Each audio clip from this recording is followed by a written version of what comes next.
আজকে রজবের 26 তারিখ। আজকে রজব মাসের আরবি মাসের 26 তারিখ। আজকেই দিন গিয়ে রাত, শবে মেরাজ তথা মেরাজের রজনী। যে রজনীতে নবীজি সাল্লাল্লাহু আলাইহি সাল্লাম এই পৃথিবী থেকে ভ্রমণ করে ঊর্ধ্ব গগন সপ্ত আসমান পেরিয়ে রব্বে করিম এর সঙ্গে দিদার লাভ করেন। আল্লাহ রাব্বুল আলামিনের সঙ্গে একান্তভাবে কথোপকথন করে নবী সাল্লাল্লাহু আলাইহি সাল্লাম ধন্য হন। সম্মানিত উপস্থিতি, আমরা নবীজি সাল্লাল্লাহু আলাইহি সাল্লামের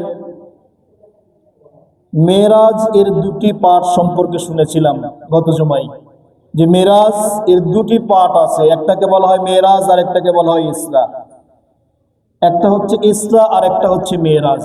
ইসরা বলা হয় রাত্রিকালীন ভ্রমণ, রাত্রের বেলায় যে ভ্রমণ করা হয় এইটাকে বলা হয় ইসরা।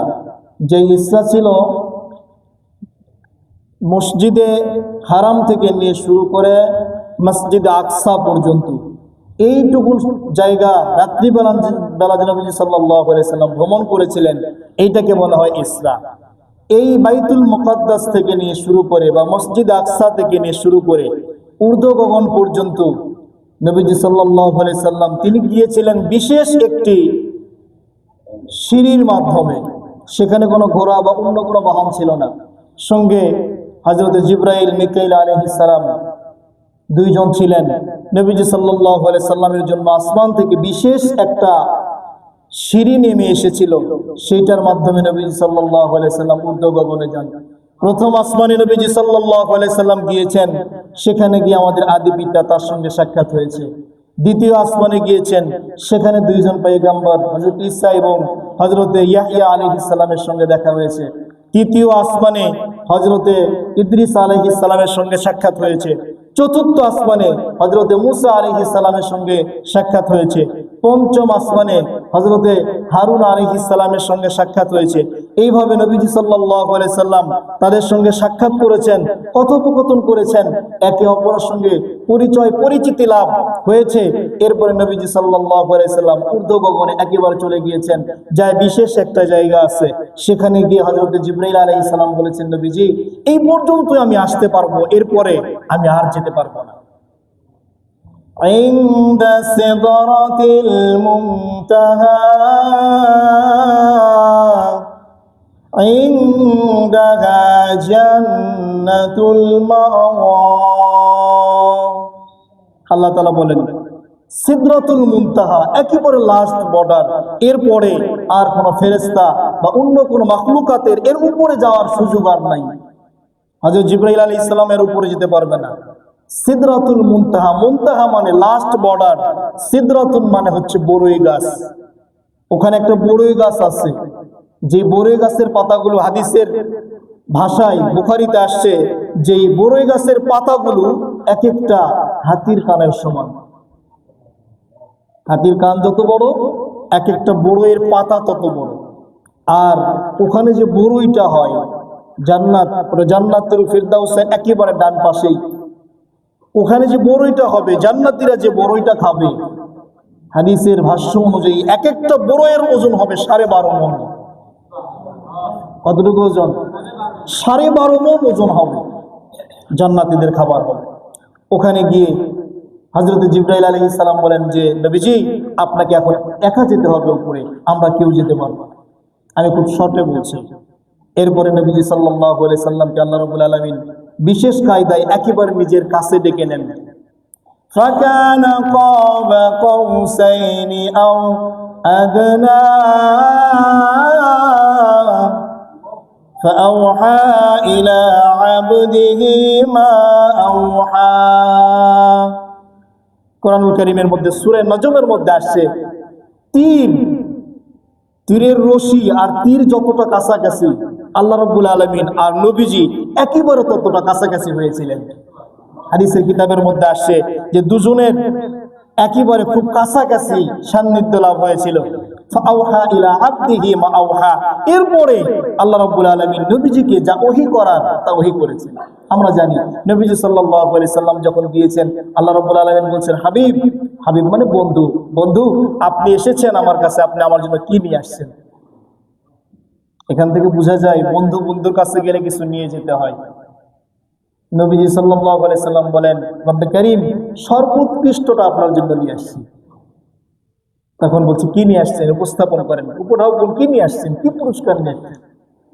তখন নবীজি বলা শুরু করছে, আত্তাহিয়াতু লিল্লাহি ওয়াস-সালাওয়াতু ওয়াত-তাইয়্যিবাত, সব রকমের আর্থিক ইবাদত, শারীরিক ইবাদত, মালি ইবাদত, যত ইবাদত বندگی আছে, যত প্রশংসা আছে, সব আপনার জন্য নিয়ে আসছি। রব্বে কারীম তিনি খুশি হয়ে বলছেন, খুশি হয়ে তিনি বলছেন, আসসালামু আলাইকা আইয়ুহান নবী, হে নবী, আপনার উপরে শান্তি বর্ষিত হোক।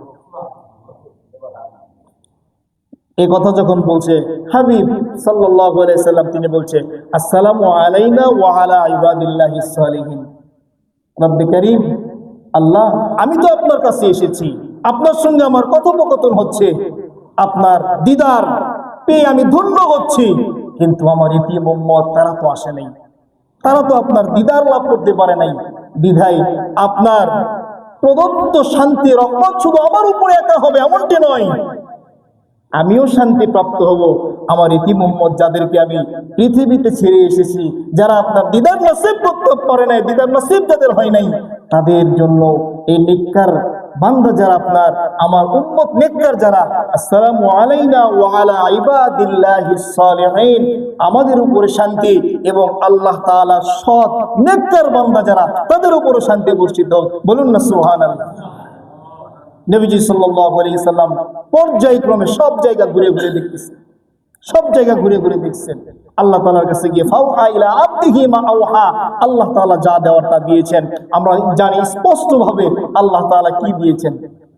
যখন হাবিব আল্লাহ তাআলার সান্নিধ্য লাভ করলেন, লাভ করার পর যখন চলে আসবে, খুব অল্প সময় পৃথিবীর সমস্ত গতি আল্লাহ রাব্বুল আলামিন থামিয়ে দিয়েছিলেন। এই অল্প সময়ের মধ্যেই 27 বছর পেরিয়ে গেছে। কয় বছর? কিন্তু নবীজি সাল্লাল্লাহু আলাইহি সাল্লাম মিরাজ থেকে ঘুরে আসার পরে দেখছেন উম্মে হানির বাড়ির সামনে, চাচাতো বোন উম্মে হানার বাড়ির সামনে ওযু করেছিলেন, সেই পানি ঘুরে যাচ্ছে।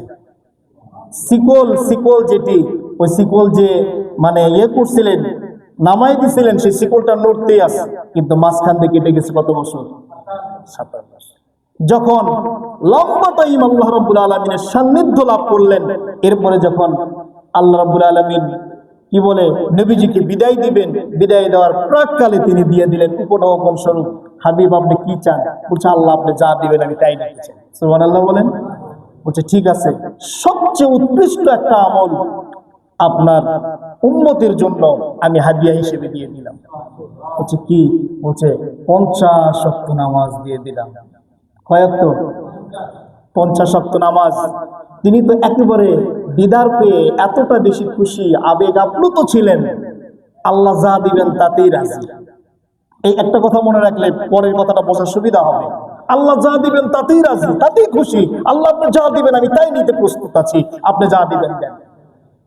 কিন্তু যখন একেবারে চলে আসছে হযরতে মুসা আলাইহিস সালামের কাছে, ষষ্ঠ আসমানে, পঞ্চম আসমানে, তখন বলছেন মুসা আলাইহিস সালাম, হাবিব নবীজি আল্লাহ আপনাকে কি দিলেন? বলতেছে তিনি খুশি হয়ে আমার উম্মতের জন্য 50 ওয়াক্ত নামাজ দিলেন।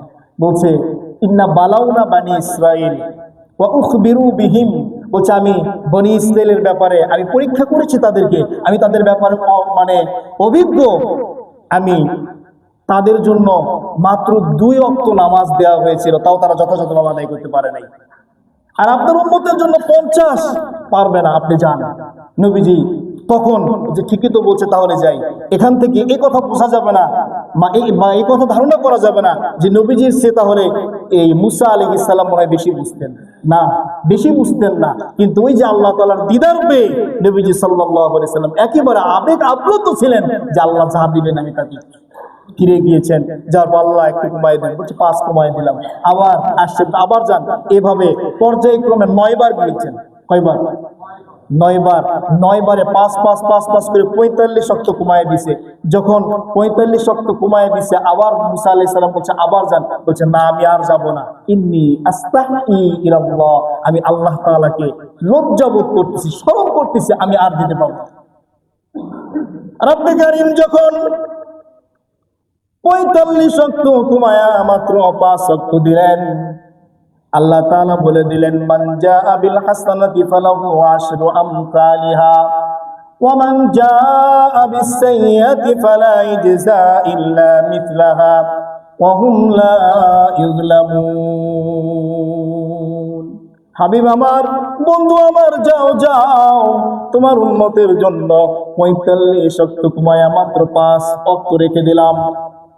তবে তোমার কোন উম্মত যদি 5 ওয়াক্ত যথাযথভাবে আদায় করতে পারে, তাহলে 1-10 দেওয়া হবে। মান জাআ বিল হাসানাতি ফালাহু আশরু আমসালিহা। আল্লাহ রাব্বুল আলামিন চিরাচরিত বিধান করে দিলেন, শুধু সালাতের মধ্যেই নয়, যতটা ইবাদত, যতটা আমল করবে তোমার উম্মত, একটা আমল করলে আমি আল্লাহ রাব্বুল আলামিন তার জন্য 10টি করে নেকি দিয়ে দিব। যাও নামাজ পড়বে 1 ওয়াক্ত, কিন্তু 1 ওয়াক্তের প্রতি বদলে 10 ওয়াক্তের সওয়াব আমি দিয়ে দিব। 5 ওয়াক্ত নামাজ আদায় করবে, 50 ওয়াক্তের সওয়াব আমি দান করে দেব। বলুন না সুবহানাল্লাহ। আল্লাহ রাব্বুল আলামিন এই হাদিয়া স্বরূপ আমাদেরকে সালাত দিয়েছেন। এই সালাত যথাযথভাবে আদায় করতে হবে। নবীজি সাল্লাল্লাহু আলাইহি সাল্লাম ঘুরতে ঘুরতে যখন জাহান্নামে গিয়েছেন, জাহান্নামে অনেকগুলো মানুষের শাস্তি দেওয়া তিনি দেখেছেন। যারা সালাত আদায় করে না, ছেড়ে দেয়, তাদের কি শাস্তি আল্লাহ তাআলা এটা নবীজিকে দেখিয়ে দিয়েছেন। যারা সুদী কারবার করে, এদের কি শাস্তি আল্লাহ তাআলা দেখিয়ে দিয়েছেন। এরপরে যারা জিনা ব্যভিচার করে, এদের কি শাস্তি আল্লাহ তাআলা দেখিয়ে দিয়েছেন। সম্মানিত উপস্থিতি, এই জন্য এই মেরাজ থেকে আমাদের শিক্ষা হচ্ছে গুনাহের কাজ আমাদেরকে পরিত্যাগ করতে হবে, আমাদেরকে সালাত যথাযথভাবে আদায় করতে হবে। আল্লাহ তাআলা তৌফিক দান করুন, বলুন আমিন। ওয়া আখিরু দাওয়ানা আনিল হামদুলিল্লাহি রাব্বিল আলামিন।